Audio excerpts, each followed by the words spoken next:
माँ दुर्गा के 9 रूपों की पूजा चैत्र नवरात्रि में भी की जाती है और शारदीय नवरात्रि में भी। फिर भी आखिर ऐसा क्या है जो दोनों को एक दूसरे से अलग बनाता है?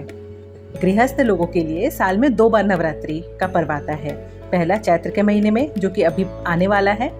इस नवरात्रि के साथ हिंदू नववर्ष की भी शुरुआत होती है और इसे चैत्र नवरात्रि कहा जाता है। और दूसरी नवरात्रि आश्विन मास में आती है, जिसे शारदीय नवरात्रि के नाम से जाना जाता है। इसके अलावा और 2 नवरात्रि का पर्व आता है, जिसे गुप्त नवरात्रि कहा जाता है।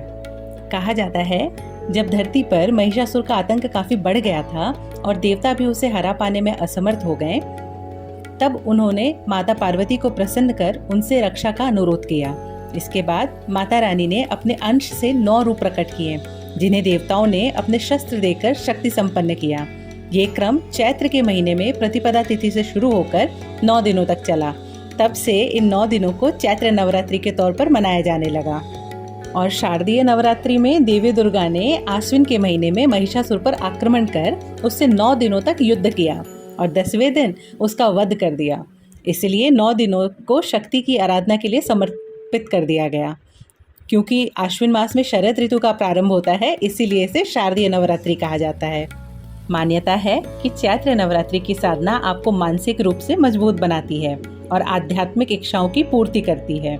वहीं शारदीय नवरात्रि आपकी सांसारिक इच्छाओं को पूरा कर देती है।